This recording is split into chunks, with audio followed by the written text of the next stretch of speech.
الحمد لله رب العالمين،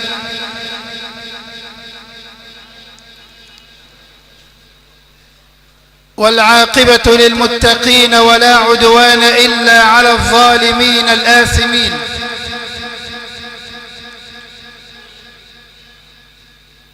اللهم لك الحمد في الأولى ولك الحمد في الآخرة،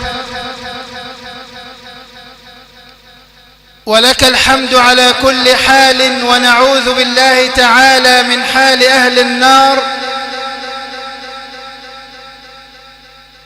وأشهد أن لا إله إلا الله وحده لا شريك له، بيده الحركة والسكون، وأمره محصور بين الكاف والنون. إذا أراد شيئا أو قضى أمرا فإنما يقول له كن فيكون. سبحانه سبحانه، هو الأول فلا شيء قبله، وهو الآخر فلا شيء بعده، وهو الظاهر فلا شيء فوقه، وهو الباطن فلا شيء دونه.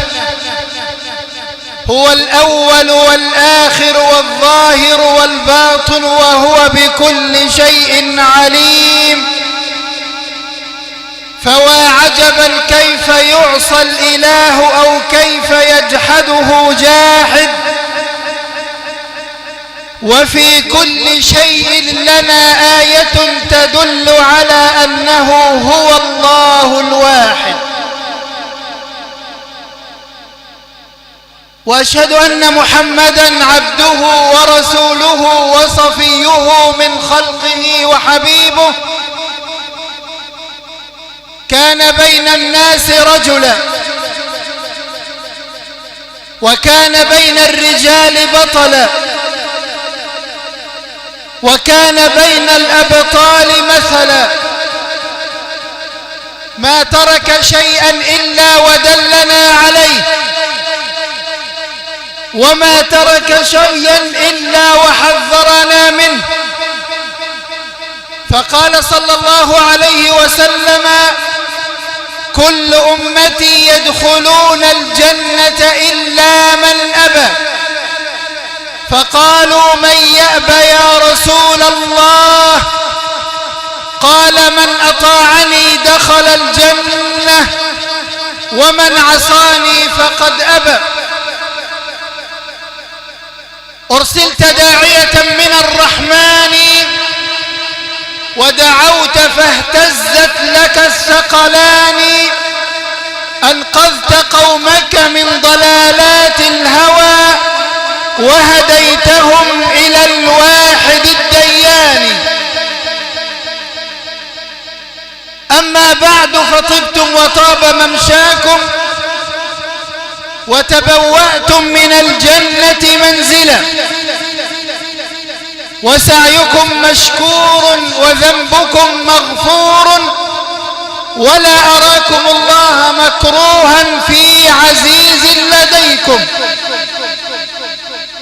استمعنا من فضيلة القارئ أكرمه الله تعالى وحفظه بحفظه للقرآن، وهو يقرأ ذلكم الآيات المباركات التي تدل على كرم الله وفضله على عباده.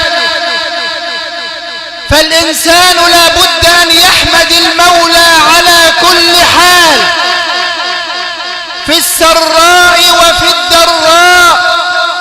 قال ربنا: قل الحمد لله وسلام على عباده الذين اصطفى.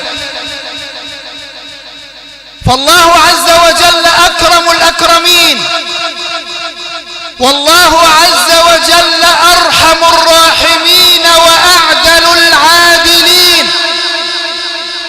فكرم الله علينا واسع، ورحمة الله تبارك وتعالى علينا كبيرة.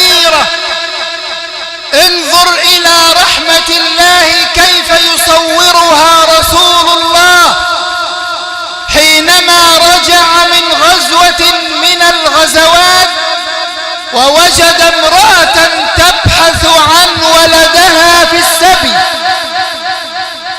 فظلت تبحث عنه طويلا وطويلا فلم تجد، لكنها لم تيأس وبحثت عنه ووجدته وضمته إلى صدرها وهي تبكي. فوقف النبي أمام أصحابه وقال لهم في هذا الموقف الرهيب: أترون أن هذه تطرح ولدها في النار؟ قالوا: لا يا رسول الله. فقال النبي صلى الله عليه وسلم: فالله أرأف بعباده من هذه المرأة على ولدها. فالله تبارك وتعالى كريم عظيم، يتوب على من تاب ويغفر لمن أناب ويجبر المكسور.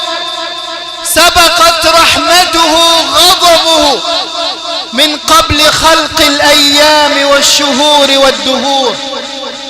جاء رجل إلى النبي صلى الله عليه وسلم وقال له: يا رسول الله، من الذي يحاسب الناس يوم القيامة؟ من الذي يحاسب الناس يوم القيامة؟ فقال النبي صلى الله عليه وسلم: الله الذي يحاسب الناس يوم القيامة. فقال الأعرابي بنفسه: أم يوكل عنه غيره؟ يعني ربنا اللي يحاسب كل الدنيا دي بحال ايه؟ ولا هيوكل ملائكة كراما تساعد المولى تبارك وتعالى في الحساب والعرض؟ فقال النبي صلى الله عليه وسلم: الله الذي يحاسب الناس بنفسه يوم القيامة ولا يوكل عنه غيره. فابتسم الأعرابي وانصرف. فناداه النبي صلى الله عليه وسلم وقال له: سألتني من الذي يحاسب الناس يوم القيامة فقلت لك الله، ففرحت وابتسمت وانصرفت. فقال له: يا رسول الله،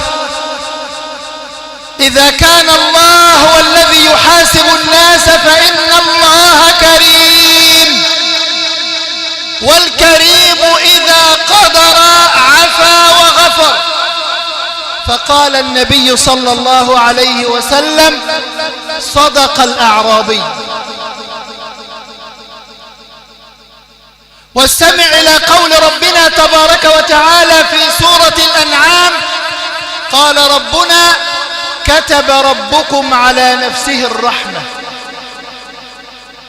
قال الإمام ابن كثير: كتب ربكم على نفسه الرحمة تكرما وتفضلا، ليس إلزاما من العبد على الله. فرحمة الله تبارك وتعالى واسعة، ولكن تكون الرحمة بمن أقبل عليه وهو تائب، بمن أقبل عليه وهو يوقن أن الله عز وجل واحد لا شريك له. قال ربنا في سورة الأنعام: كتب ربكم على نفسه الرحمة.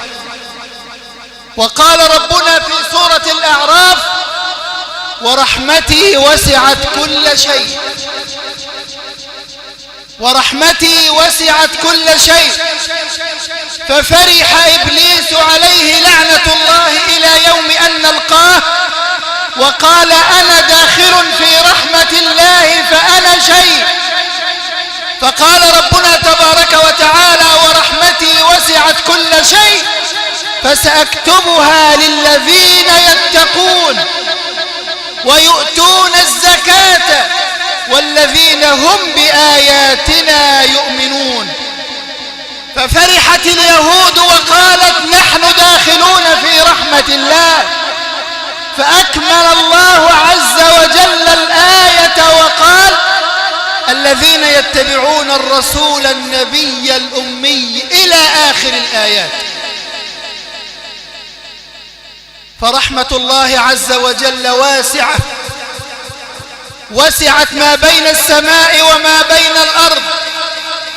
فرحمة الله تبارك وتعالى وسعت المؤمن والكافر، وسعت البر والفاجر، وسعت العاصي والتائب، وسعت الظان والشاك. فكرم الله عز وجل كبير، لأن الله عز وجل يتنزل إلى سماء الدنيا في كل يوم وينادي على عباده، وينادي على النائمين: هل من مستغفر فأغفر له، هل من عاصي فأتوب عليه، هل من كذا، هل من كذا، هل من كذا، إلى أن يطلع الفجر. لذلك فالنبي صلى الله عليه وسلم طبق هذه الرحمة. قال ربنا تبارك وتعالى في سورة الأنعام، وقال في سورة الأنبياء: وما أرسلناك إلا رحمة للعالمين. نأخذ نموذجا واحدا من رحمة النبي حتى نتراحم فيما بيننا. كان النبي صلى الله عليه وسلم يجلس مع أصحابه يتدارسون العلم، فدخل أعرابي من باب المسجد وبال في مؤخرة المسجد، فقام الصحابة رضوان الله عليهم يضربونه وينهرونه ويمنعونه، فقال لهم النبي: دعوه حتى ينتهي، سيبوه لحد ما يخلص. فلما انتهى من بوله أعزكم الله، جاء النبي صلى الله عليه وسلم بذنوب من ماء، جاب جرد المية أو شفشأ مية ووضعه على الماء وحكه بيده الشريفة، وقال له: يا أعرابي، إن هذه أماكن عبادة، فلا ينبغي أن يفعل فيها هكذا. رحمة النبي صلى الله عليه وسلم. فما كان من الأعرابي إلا أن قال: أشهد أن لا إله إلا الله وأنك رسول الله حقا وصدقا. وصدق ربنا: وما أرسلناك إلا رحمة للعالمين. فالنبي صلى الله عليه وسلم أوذي وضرب وطرد من بيته وطرد من بلدته وشج رأسه في غزوة أحد وكسرت رباعيته وسلطوا عليه الصبيان والسفهاء يضربونه، فما دعا النبي على أحد، ولكن قال: اللهم اهد قومي فإنهم لا يعلمون، عسى أن يخرج من أصلابهم من يقول لا إله إلا الله. وصدق من قال: أنت الذي من نورك البدر اكتسى والشمس مشرقة بنور بهاك، أنت الذي لما رفعت إلى السماء بك قد سمت وتزينت للقاك، أنت الذي لما ناداك ربك مرحبا ودعاك لقربه وحباك، صلى الله عليك يا علم الهدى، ما اشتاق مشتاق إلى رؤياك. فرحمة الله تبارك وتعالى واسعة، وخصوصا على من أقبل عليه تائبا، على من أقبل عليه وهو مذعن وهو يعترف أن الله واحد لا شريك له. وفي هذا المقام حتى لا نطيل عليكم ونطيل على فضيلة الشيخ، لا يسعنا في هذا المقام إلا أن نتقدم بخالص العزاء وواجب العزاء للفقيدة، وندعو الله تبارك وتعالى أن يتغمدها بواسع رحمته. اللهم اغفر لها وارحمها، اللهم عافها واعف عنها، اللهم جاف الأرض عن جنبيها، اللهم إنها قد نزلت بك وأنت خير منزول به، فأكرم نزلها يا رب العالمين. اللهم اكتب كتابها في عليين، وما أدراك ما عليون، كتاب مرقوم. اللهم اغفر لها ما قدمت وما أخرت وما أسررت وما أعلنت يا رب العالمين.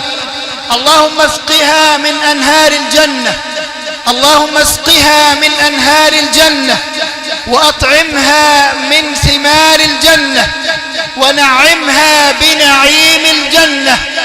اللهم اجعل هذه الليلة أسعد لياليها. اللهم افسح لها في قبرها مد بصرها. اللهم إنك غني عن عذابها فلا تعذبها يا رب العالمين. اللهم لا تفتنا بعدها ولا تحرمنا أجرها، واغفر اللهم لنا ولها ولسائر أموات المسلمين. اللهم إنا نسألك القناعة. اللهم حببنا في صلاة الجماعة. اللهم ذكرنا بالموت كل ساعة. اللهم ارحمنا إذا وارانا التراب، وودعنا الأهل والأحباب، وغلقت من القبور الأبواب، وبقينا في الوحشة وهول الحساب. اللهم ارحمنا إذا انقطع عنا النعيم، وعرق منا الجبين، واحتار فينا الطبيب، وبكى علينا الحبيب والغريب. اللهم ارحمنا برحمتك الواسعة يا رب العالمين. هذا وما كان من توفيق فمن الله، وما كان من خطأ أو ذلل أو سهو أو نسيان فمن نفسي ومن الشيطان، والله ورسوله منه براء، وجزاكم الله خير الجزاء.